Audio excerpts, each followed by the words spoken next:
இன்னைக்கு உலகத்திலே highest paid ஆக்டரா இருக்க ராக்ன்ற இவரு ஒரு காலத்துல சரியான சாப்பாடு தங்கறதுக்கு வீடு இல்லாம ரோட்ல வெறும் $8 வச்சுட்டு நின்றுட்டு சொன்னா நம்புவீங்களா? 1972 கலிபோர்னியால டுவின் ஜார்ஜ்ன்ற ராக் பிறக்கிறாரு. எங்க அப்பா வந்து ஒரு ரெஸ்லர்னால அவங்க அப்பா விளையாடுற ரெஸ்லிங் பார்த்து சின்ன வயசுல இருந்து இவருக்கு ரெஸ்லிங் மேல ரொம்ப இன்ட்ரெஸ்டா இருக்கு. ஆனா அந்த காலத்துல ரஜினிக்கு பெருசா சம்பளம் இல்லாதனால எங்க அப்பா ட்ரக்ல ரொம்ப அடிக்ட் ஆகுறாரு. இதனால ராக் அவங்க அம்மா எங்க அப்பா விட்டு பிரிஞ்சு தனியா போறாங்க. எங்க அம்மா ஒரு பாத்ரூம் கிளீனரா ஒர்க் பண்ணி ராக்க படிக்க வைக்கிறாங்க.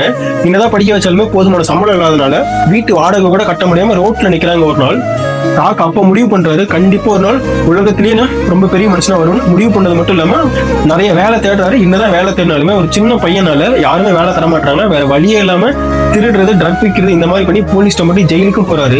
ஜெயிலுக்கு போயிட்டு வந்ததுக்கு அப்புறம் ஒன்று முடிவு பண்றாரு, என்னோட வாழ்க்கை இது கிடையாதுன்ட்டு ஃபுட்பாலை சூஸ் பண்றாரு. அங்க போய் நல்லா பர்ஃபார்ம் பண்ணி நல்லா விளையாண்டாலுமே அங்க இருக்க பாலிடிக்ஸ்னால அதுலயும் பெருசா வர முடியல. வேற வழியே இல்லாம அவங்க அப்பாட்ட போய் ரெஸ்லிங் கத்துக்கிட்டு 1996 அப்போ ஃபர்ஸ்ட் மேட்ச் உள்ள போறாரு.